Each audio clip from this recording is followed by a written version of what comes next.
ኪራ ጽናትን አልፈልግሽም ከቤት ውጭልኝ ሰው ሲጠላሽ አታውቂም ወይ ስለዚህ ከኔ ራቂ ብሎ ከቤት አስወጣት። ጽናት በጣም ልቧ ተሰበረ። የቤቲ ግፍ አሁንም እንደቀጠለ ነው። ነገር ግን መጨረሻ ላይ በጣም ተዋርዳለች። አንድነት የቤት ሰራተኛዋ የቤቲን ልብስ ስታጥብ የጽናትን ፎቶ ያለበት የራቁት ፎቶ ያለበትን ፍላሽ አብራ ከጅንስ ሱሪዋ ጋር አብራ ጥባት። አሁን ቤቲ በጣም ድንጋጤ ውስጥ ትገኛለች። ምክንያቱም በዛ ስለሆነ ኪራን እያስፈራራችሁ ያለችው። ሰላም ሰላም፣ ውድና የተከበራችሁ የቻናል ቤተሰቦች እንዴት ናችሁ? ደህና ናችሁ ወይ? ከኔ ጋር ሁሉም ሰላም ነው። ለዚህ ቻናል አዲስ ከሆናችሁ ሰብስክራይብ ማድረጋችሁን እንዳትረሱ፣ እንዲሁም ቪዲዮን እስከ መጨረሻው ድረስ በመከታተል ላይክ እና ሀሳብ አስተያየታችሁን ጻፉልኝ። ዛሬ ጽናት ክፍል 42 ተለቀዋል። እንግዲህ በዚህ ክፍል መጀመሪያ ላይ አስደንጋጭ ነገር ተፈጥሮ ነበረ። እሱም ደግሞ ቤቲ ጽናትን ኪራ እንደማይፈልጋትና እንደማይወዳት እሷን ብቻ እንደሚወዳትና ከሁሉም ሴቶች አብልጦ እሷን እንደሚንከባከባትና እሷን ሳያይ እንደማይውል እንዲሁም ደግሞ የእሷን ግንባር መሳም ሱስ እንደሆነበት ስልክ እያወራች አስመስላ ለጽናት ስታሳያት ነበረ። ጽናትም ደግሞ ነቅ ስለሆነች ወይ ኪራ ግን ታድሎ በአንድ ጊዜ በተመሳሳይ ጊዜ ሁለት ቦታ መደወልና ሜሴጅ መላክ ሲችልበት በጣም እድለኛ ነው ብላ ትፎግራታለች። ምክንያቱም ቤቲ ኪራን እያወራች ስላልነበረ ውሸቷን ጽናትን ለማስቀናት አባቴ የኔ ፍቅር ኪራዬ በጣም እኮ ነው የምወድህ፣ በቃ አንተ እያለ እኔ መኖር አልችልም ማለት ነው አይደለም፣ እኔ ቁርሴንም በልቻለሁ፣ የኔ ነገር በጣም ያሳስብሃል፣ በቃ የኔን ግንባር ካልሳምክ ሱስ ሆነብህ አይደለ እያለች እያስመሰለች እያወራች ነበረ። ጽናት ግን እንደዛ ስትፎግራት ስለደነገጠች ምን አንቺንም አወራሽ እንዴ ብላ ስልኩን የዘጋች አስመስላ ታቆመዋለች። ጽናትም ደግሞ አረ እንዳይቆጥርብሽ አውሬው እንጂ አለቻት። ኖ ዘግቸው አይደለም ኔትወርክ ነው አለቻት። ምን በእኔና በኪራ ፍቅር እኮ ሳር ቅጠሉ ሁላ ነው የሚቀናብን፣ ሰውን ብቻ ሳይሆን ተፈጥሮም እኮ ይቀናብናል አለቻት። ጽናትም ደግሞ የሰዎችንስ ተጋፍጥሻቸዋል፣ የተፈጥሮን እንዴት ልታደርጊው ነው? እና ታዲያ ኔትወርኩም ጋር ደውይና እንዳያቋርጥብሽ ንገሪው አለቻት። ቤትም ደግሞ ጽናትን ለማብሸቅ ቆይ አንቺ እኔ የተፈጥሮ ነገር አላስቸገረኝም፣ አንዳንድ ሰዎች ናቸው እንጂ ሳይፈለጉ በግድ አብረን እንኖር እያሉ አንፈልጋቸውም እየተባሉ እንኳን የማይሄዱ ሰዎች አጋጥመውኝ ብላ ትላታለች። ጽናትም ደግሞ ይህ አማርኛ ላንቺ ይገልጽሻል፣ እኔን ሳይሆን ላንቺ ነው የሚመጥንሽ፣ ምክንያቱም ብዙ ጊዜ እንደማትፈለጊና ኪራ እንደማይወድሽ እየነገረሽ በግዴታ ተጣብቀሽበት የተቀመጥሽው ትላታለች። እንግዲህ ኪራም ደግሞ ቤት ውስጥ ስለደበረው በር ላይ ቆሟል። ምስኪን የመጣበት ጣጣመችም ለጉድ ነው። ሴቶች ሁሉ ይወዱታል፣ እሱ ደግሞ የሚወደው ጽናትን ነው። ሶሲን ተገላገልኩ ሲል ደግሞ እየባሰችው ጭራቅ ቤቲ ይመታለች ማለት ነው። ቤቲ እንግዲህ ያው በጽናት ራቁት ፎቶ እያስፈራራችሁ ስለሆነ ቤት ውስጥ መግባት ራሱ ሰልችቶት በር ላይ ቆሟል ማለት ነው።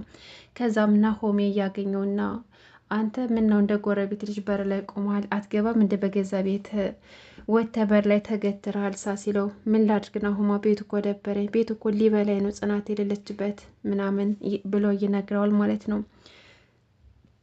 ናሆሜም እንዴት አይደብር ቤት እኮ ሰይጣን ከነጭራሮ እኮ ነው ያመጣኸው፣ ባይደብርህ ነበር የሚገርመኝ፣ ስለዚህ ራስ ያመጣኸው ጣጣ ስለሆነ ራስ ተጋፈጠው ይለዋል። እኔ እንኳን የመጣሁት ጽናት ደውላልኝ ናቶሎ ብላይ ነው የመጣሁት እና ጽናት ቤት ናት አለው። ኪራም ደግሞ ጽናት መጣች እንደ ይለዋል። አዎ መታለች አታውቅም እንደ አለው። አይ አላወቅኩም እያለ ሲያወራው ጽናት ድንገት ትመጣና ናሆሜ የመጣ እንድግባ ብለው ናሆሜን ታስገባውና ከኪራ ጋር ወሬ ጀምራሉ። ቆይ ምን ሆነህ ነው እዚህ የቆምከው አለችው።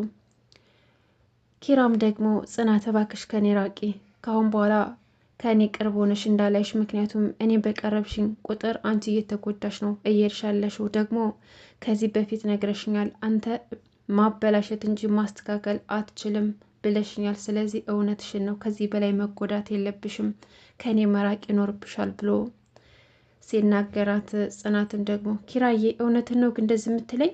ቆይ ፍቅራችን የወረት ነበረ? እንደዛ ስትወደኝ እንደዛ ስታስለምነኝ በሰው ስታስለምነኝ የነበረው ሁሉም ነገር የወረት የውሸት ነበር ማለት ነው አላት። እሱም ደግሞ አዎ ቆይ አልፈልግሽም ስትባይ አይገባሽም እንዴ አለና በሩን ፊቷ ላይ ዝግት አድርጎባት ትቷት ሄደ ወደ ውስጥ። ከዛም በኋላ ጽናት ቆይ እኔ ምን በድለህ ነው በህይወቴ ላይ እንደዚህ የምትጫወትብኝ?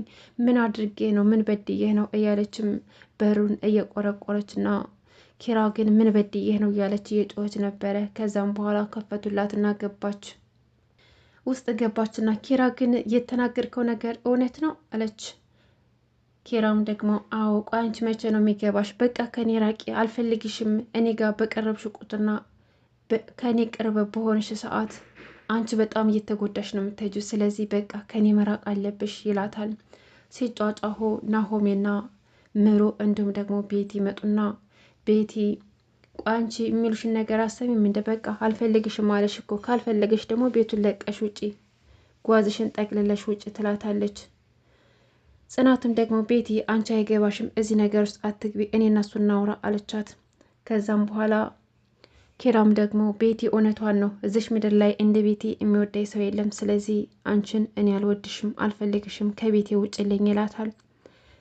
ጽናትም ደግሞ እውነትህን ነው? እሺ በቃ አመሰግናለሁ፣ ከአንተ ጥሩ ነገር ጠብቄ አላቅም። እስከ መቼ ነው ግን በአንተ የምጎዳው? ከዚህ በፊት እንደዛ አደረከኝ፣ አሁን ደግሞ እንዴት በዚህ ልክ ትጎዳኛለህ? ቆይ እኔ ምን ብበድልህ ነው ብላ ቤቱን ልቃለት ወጣች። ናሆሜም ደግሞ በጣም ተቆጥቶ ነበር። ምክንያቱም ጽናትን በጣም ጠልቷታል። እያደረገችው ያለው የሰይጣን ስራ በጣም ከልክ ያለፈ ስለሆነ ናሆሜ ጠልቷታል። እንዲሁም ደግሞ መራዊት ልታየት ራሱ አትፈልግም። ከዛም በኋላ ጽናትም ወደ ተከራየች ቤት ተመለሰችና ለጓደኛዋ የተፈጠረውን ነገር ሁሉ ነግራት ጓደኛዋ እያጽናነቻት እያለች ባለ ሰዓት ቆይ ምን በድየው ነው ኪራ እኔም በዚህ ልክ የሚጎዳኝ እያለች ስትነግራት ጓደኛዋም ጽናትን እያጽናናች ባለችበት ሰዓት ስልክ ይደወላታል ለጽናት። ከዛም በኋላ የውልጅ ጽናት ኪራ ይሄን ያደረገው ወዶ አይደለም፣ አንቺን ላንቺ ብሎ ነው ይሄ ሁሉ ነገር ያደረገው፣ አንቺን ለማዳን ነው ብላ የሆነ ሴት ደውላ ትነግራታለች። ጽናትም ደግሞ በጣም ደነገጠች። አየሽ አይደለ ጥርጣሬ እኮ የእውነት ነበረ።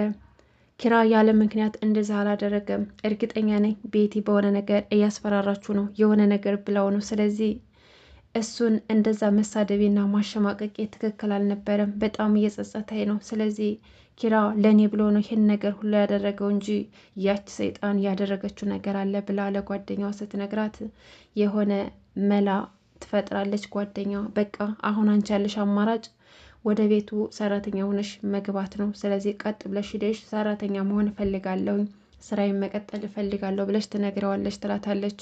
ጽናትም ደግሞ እሺ ባይለኝስ ባይቀበለኝስ ትላታለች። ቤቲ ብታስወጣኝስ አለች። ከዛም በኋላ ባይሆንስ ብለሽ አስቢ፣ ግዴታ እድልሽ መሞከር አለብሽ። ደግሞ ቤቲ ምንም ልታደርግሽ አትችልም፣ ኪራ ካልሆነ በስተቀር ቤቲ ምንም አታመጣም፣ ዝም ብለሽ ሂጂና ሞክሪው ትላታለች። ከዛም በኋላ መራዊትም ደግሞ መታ ጽናትን አይዞች ለማለት ቤቷ ሄዳ ስታናግራት እንዲሁም ደግሞ የሆነ ሴት ደውላ ኪራ ወዶ እንዳልሆነና ተገዱ እንደሆነ ለሷ ብሎ እንዳደረገው ነገረች ብላ ለምሩ ስትነግራት በቃ ያች ሰይጣን የሆነ ነገር አድርገዋለች ማለት ነው። ያለ ነገር እንደዚህ ባንድ አልተቀየረም። ስለዚህ አሁን ፊት ለፊት ሄደን መጋፈጥ አንችልም። ስለዚህ የሆነ መላ መፍጠር አለብን። ነገሮቹን ፊት ለፊት እየሄድን እየገጠምን ነው ነገሮች ሁሉ እንደዚህ የተበላሹት። ስለዚህ ቆም ብለን ማሰብ ይገባናል ብላ ትነግራታለች። ከዛም በኋላ ጽናትም ወሰነች ቀጥ ብላ ከነኪራ ቤት ሄዳ ስራዋን መቀጠል እንዳለባት ስለወሰነች እቤቱ ሄዳ ስራዬን መቀጠል ፈልጋለሁ ካሁን በኋላ ብላ ነገረችው። ኪራም ሳያት በጣም ደንግጦ ነበር። ምክንያቱም ጽናት ከሱ ቅርብ በሆነች ጊዜ የእሷ ህይወት አደጋ ላይ እንደሚሆንና ቤቲ የያዘችውን መረጃ ሶሻል ሚዲያ ላይ እንደምትለቅበት ስለሚያውቅ ጽናት ደግሞ በዚህ ልክ እንድትሰበር አልፈለገም። እንዲሁም ኪራ ደግሞ ሰክሮ ጽናትን እንደጎዳትና በጣም በሷ ምክንያት ልቡ እንደተሰበረና ጽናትን ልቧን ስለሰበራት በጣም እንዳዘነ፣ ነገር ግን አማራጭ እንደሌለው ብቻውን እየተጎዳ ይገኛል። ናሆሜ ሂዶ እየጠጣበት ካለበት ቦታ አምጥቶ ቤት አስገብቶት ሶፋ ላይ ወድቆ ሲያላዝን አንድነት የቤት ሰራተኛዋ ከወደቀበት አንስታ አንቺ ለምንድን ነው የምትረጂ ሲላት አለቃዬ ስለሆንክ አለችው። የኔ ጽናት ብትሆን ግን ከወደኩበት የምታነሳኝ ሰው ስለሆንኩ ነው። አየሽ ከሁሉም ሴት ትለያለች ምለው ለዚህ እኮ ነው። ጽናት ማለት በጣም የዓለም ሁሉ አንደኛ ሴት ናት ብሎ ይነግራታል። አንድነትም ደግሞ በጣም ትገረማለች። በዚህ ልክ ስለ ጽናት የሰማችው መረጃ ሌላ ነው፣ እየሆነ ያለው ነገር ደግሞ ሌላ ስለሆነ እሷም ያው በልጇ ህመም ምክንያት ለገንዘብ ብላ ነው እዚህ ህይወት ውስጥ የገባችውና የሰውም ህይወት እያበላሸች እንደሆነ ገብቷታል። በዛ ላይ ደግሞ ቤቲ እየበደለቻት ነው፣ እንዲሁም ደግሞ በልጇ ህመም ምክንያት እያስፈራራቻትና ጭራሽ ባስ ብላ ደግሞ እሷንም ደግሞ የሆነ ነገር ብታደርግ እንደምትገላት እያስፈራራቻት ነበረ። ከዛም በኋላ ኪራ ያው ጽናትን ሲያት በጣም ደንግጦና እዛ ቤት መኖር እንደሌለባት ሲነግራት፣ ስራም ከፈለግሽ ደግሞ እኔ በደላላ ላይ ፈላልጌ ሌላ ስራ አስገባሻለሁ ከዚህ ራቂ ይላታል። ጽናትም ደግሞ ኪራም ቢሆን እሷን ማስወጣት እንደማይችልና ከዚህ ቤት እኔን ማስወጣት የሚችለው እትዬ ብቻ እንደሆነች አስረግጣ ነገረችው። ከዛም በኋላ ቤቲ ቆይ አንቺ አይገባሽም እንዴ ከዚህ ቤት ምንድን ነው ያለሽ? አልፈልግሽም ስትባይ አይገባሽም እንዳለቻት፣ ይህ አማርኛ እንኳን ላንቺ ነው የሚገልጽሽ፣ ብዙ ጊዜ አልፈልግሽም ተብለሽ አሁንም እዚሁ ቤት ነሽ ያለሽው ትላታለች ጽናት። ከዛም በኋላ ቤቲ በቃ እናንተ አውሩ፣ እኔ ግን ሄጄ ተመልሼ እስከምመጣ ድረስ እዚህ ቤት ላይሽ አልፈልግም ትላታለች። ከዛም በኋላ ቀጥ ብላ ቤቲ ወደ አንድነት ሰራተኛዋ ጋር ስትሄድ ቆይ ያልኩሽን ነገር ልብስን አጠብሽ እንዴ አለቻት። አዎ አጥቤያለሁ፣ እንደውም እኮ አረፋቱ ሲተርፍብኝ ጅንስ ሱሪሽንም አጠብኩልሽ አለቻት። የዚህ ጊዜ ቤቲ እብድ ሆነች። ምክንያቱም ፍላሹ ያለው ከጅንስ ሱሪዋ ውስጥ ስለነበረ በጣም ጮኸችባት፣ ጉሮሮዋን አነቀቻት። ማናዞሽ ነው የሰራሽው? እኔ ሳልልሽ ለምን ሰራሽ? ደግሞስ አንቺ አድርጌ የተባልሽውን ብቻ እንድታደርጊ ነው እንጂ ልብሴን ማንጠብ ያለሽ? ፍላሹስ እያለች ፍላሹን የት ነው ያረግሽው እያለች ስጮባት ነበረ። እንግዲህ የጽናት መረጃ ያለበት ፍላሽ ከልብሱ ጋር አብሮ ታጥቦ ተበላሽቷል ማለት ነው። በዚህ ደግሞ በጣም ደስ ይላል። ምክንያቱም የጽናትና የኪራ ፍቅር በዚህ ማለቅ የለበትም። ደስታቸውን እንኳን አጣጥሞ ሳይጨርሱ ይቺ ሰይጣን ቤቲ መታ ህይወታቸውን አበላሸች ማለት ነው። አሁን ግን መረጃ ከሌላት ምንም ነገር ልታደርግ አትችልም። ሲጀመር ደግሞ የቤት ሰራተኛቱ አንድነት ሁሉንም ነገር እሰራልሻለሁኝ፣ አንቺ እኔን በልጄ እንደዚህ እንደቀለድሽበት አትቀሪም አታቂኝም ማለት ነው እያለችም ስትፎክርባት ነበር። እና ሁሉንም ነገር ይፋ የምታደርግ ይመስለኛል። ውድ ቤተሰቦች ለዛሬ ይዤላችሁ የመጣሁት ጽናት ድራማ ክፍል 42 ይሄን ይመስል ነበር። አብራችሁ ስለቆያችሁ ከልብ ነው የማመሰግነው። ለቻናሌ አዲስ ከሆናችሁ ሰብስክራይብ ማድረጋችሁን እንዳትረሱ። መልካም ጊዜ ተመኘውላችሁ።